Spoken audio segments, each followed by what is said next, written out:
नमस्ते दोस्तों। आज अगर आपने मार्केट का मूवमेंट देखा होगा तो एक बात तो साफ समझ आ गई होगी कि बाजार इस समय किसी एक दिशा में रुकने के मूड में बिल्कुल नहीं है। पिछले 24 से 48 घंटों में इतनी सारी चीज़ें एक साथ हुई है कि कई बड़े शेयर्स का पूरा गेम ही पलट गया है। अडानी ग्रुप को लेकर अमेरिका से एक ऐसी खबर आ गई जिसने पूरे सेंटीमेंट को हिलाकर रख दिया है। वहीं दूसरी तरफ एक बड़े इन्वेस्टर की एंट्री से गेमिंग सेक्टर का एक स्टॉक अचानक सुर्खियों में आ गया है। आज के वीडियो में हम इन्हीं सब खबरों का बहुत ही आसान भाषा में विश्लेषण करेंगे और वीडियो के एंड में बात करेंगे कि पीएम मोदी की उस अपील की जो सीधे आपके और हमारे पॉकेट से जुड़ी है। तो चलिए सीधे मुद्दे पर आते हैं। शुरुआत करते हैं आज की सबसे बड़ी खबर से जो सीधे अडानी ग्रुप से आ रही है। आपको याद ही होगा कुछ समय पहले जब अमेरिकी न्याय विभाग यानी यूएस डिपार्टमेंट ऑफ जस्टिस ने गौतम अडानी और उनके सहयोगियों पर कथित रिश्वतखोरी के आरोप लगाए थे, तब इन शेयरों में भारी गिरावट आई थी। लेकिन अब वहाँ से एक बहुत बड़ा टर्निंग पॉइंट आया है। रिपोर्ट के मुताबिक अमेरिकी न्याय विभाग इन आपराधिक आरोपों को पूरी तरह से ड्रॉप करने की तैयारी में है। इसके साथ ही वहाँ के मार्केट रेगुलेटर भी सिविल फ्रॉड केस को सेटल करने के डॉक्यूमेंट कोर्ट में दे दिए गए हैं।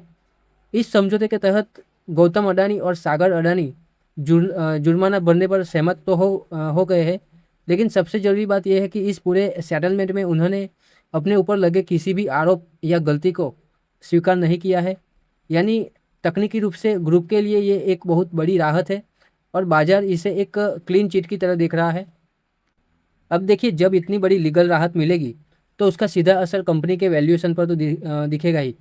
जैसे ही ये खबर फ्लैश हुई, डोमेस्टिक इन्वेस्टर के साथ साथ एफआईआईज ने भी इन शेयर्स में अच्छी खासी बाइंग शुरू कर दी। नतीजा क्या हुआ? नतीजा ये हुआ कि गौतम अडानी की कुल संपत्ति बढ़कर एक बार फिर लगभग 109 बिलियन डॉलर के पार पहुंच गई।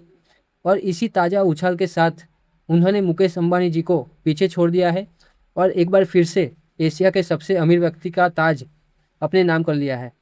एक इन्वेस्टर के तौर पर हमें ये समझना होगा कि जब ग्रुप के प्रमोटर की साख वापस लौटती है तो पूरे ग्रुप के स्टॉक को उसका एक बड़ा एडवांटेज मिलता है।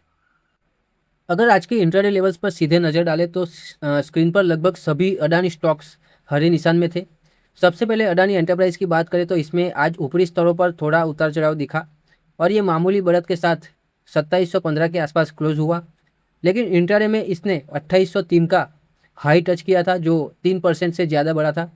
वहीं अडानी पोर्ट्स ने कमाल कर दिया, इसने भी 1823 का अपना नया ऑल टाइम रिकॉर्ड हाई छू लिया और करीब 1% की बढ़त के साथ 1791 पर बंद हुआ।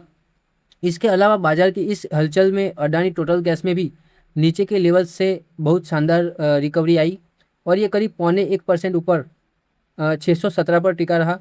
हालांकि अडानी ग्रीन एनर्जी में सुबह 1471 की ज़बरदस्त तेजी आने के बाद दोपहर में थोड़ी मुनाफा वसूली हावी हो गई और ये अंत में 1373 के आसपास सेटल हुआ।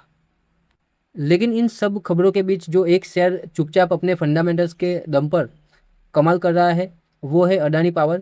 इसके पीछे का लॉजिक बहुत ही सीधा है। इस समय देश के एक बड़े हिस्से में रिकॉर्ड तोड़ गर्मी पड़ रही है। फैक्ट्रियाँ फुल कैपेसिटी पर चल रही है। नए डेटा सेंटर्स बन रहे हैं जिसकी वजह से देश में बिजली की डिमांड अपने चरम पर है। इसी बढ़ती मांग और कंपनी के मजबूत क्वार्टर फोर नतीजों के दम पर अडानी पावर का मार्केट कैप इतना बढ़ गया कि इसने सरकारी सेक्टर की दिग्गज कंपनी एनटीपीसी को भी पीछे छोड़ दिया है। आज की तारीख में अडानी पावर भारत की सबसे मूल्यवान लिस्टेड पावर कंपनी बन चुकी है। अडानी पावर के शेयरों में आज सुबह 229 का इंटरडे हाई छूने के बाद थोड़ी मुनाफा वसूली हावी हो गई और ये करीब 1.5% के गिरावट के साथ 221.50 पर बंद हुआ। लेकिन ये स्टॉक अभी भी अपने 234.40 के ऑल टाइम हाई के बेहद करीब ट्रेड कर रहा है। ये दिखाता है कि जब सेंटीमेंट और फंडामेंटल्स दोनों साथ मिल जाए तो स्टॉक कैसे परफॉर्म करता है। तो चलिए थोड़ा सा सेक्टर बदलते हैं और बात करते हैं टेक और गेमिंग सेक्टर की कंपनी नज़ारा टेक्नोलॉजीज़ की। आज अचानक इस शेयर में 18% तक का एक बड़ा वर्टिकल मूव देखने को मिला। अब आप सोचेंगे कि इसकी वजह क्या थी, तो इसकी वजह है एक बड़ी ब्लॉक डील। खबरें आ रही है कि जीरोधा के को फाउंडर और देश के जाने माने इन्वेस्टर निखिल कामथ इस कंपनी में अपनी हिस्सेदारी काफ़ी बढ़ा रहे हैं। देखिए, मार्केट का एक सीधा नियम है, जब भी कोई बड़ा और ट्रैक रिकॉर्ड वाला इन्वेस्टर किसी कंपनी में अपना स्टेक बढ़ाता है तो रिटेल इन्वेस्टर का भरोसा भी वहाँ बढ़ जाता है। आज इस शेयर में जो भारी वॉल्यूम दिखा वो इसी भरोसे का नतीजा था। अब बात करते हैं उस सेक्टर की जिसने आज बाजार के मूड को थोड़ा सा खराब किया, यानी हमारी ऑयल मार्केटिंग कंपनियां जैसे HPCL, BPCL और IOC। खबर ये है कि सरकार ने लगभग 4 साल के लंबे गैप के बाद अचानक पेट्रोल और डीजल के दामों में 2 रुपये प्रति लीटर की 3 रुपये प्रति लीटर की बढ़ोतरी कर दी है। अब पहली नज़र में तो लगता है कि कीमतें बढ़ी है तो इन कंपनियों का मुनाफा भी बढ़ेगा, लेकिन बाजार हमेशा थोड़ा आगे की सोचता है। बाजार को डर यह है कि ईंधन महंगा होने से ओवरऑल महंगाई बढ़ेगी, जिससे आगे चलकर सरकार इन कंपनियों के मार्जिन पर कोई नया रेगुलेशन ला सकती है। तो दोस्तों अब बात करते हैं सबसे ज़रूरी पॉइंट की। हाल ही में प्रधानमंत्री नरेंद्र मोदी जी ने अपनी रैलियों के दौरान देश की जनता से एक बेहद अनोखी और बड़ी अपील की है। उन्होंने कहा है कि वैश्विक हालातों और तनावों को देखते हुए देश के नागरिकों को कुछ समय के लिए सोने की खरीद कम करनी चाहिए। कंपनियों को दफ्तरों के में वर्क फ्रॉम होम और ऑनलाइन मीटिंग्स को दोबारा प्रायोरिटी देनी चाहिए, और साथ ही पेट्रोल और डीजल का कम से कम इस्तेमाल करना चाहिए। एक इन्वेस्टर के तौर पर हमें इस अपील को बहुत ध्यान से डिकोड करना होगा। प्रधानमंत्री जब देश के सामने ऐसा रोड मैप रखते हैं तो इसका सीधा संकेत होता है कि आने वाले समय में रिन्यूएबल एनर्जी, इलेक्ट्रिक व्हीकल और लोकल मैन्युफैक्चरिंग से जुड़ी कंपनियों को सरकार की नीतियों से और ज़्यादा रफ्तार मिलने वाली है। तो दोस्तों ये थे आज के बाजार के वो बड़े ट्रिगर्स जो आपके पोर्टफोलियो पर सीधा असर डाल सकते हैं।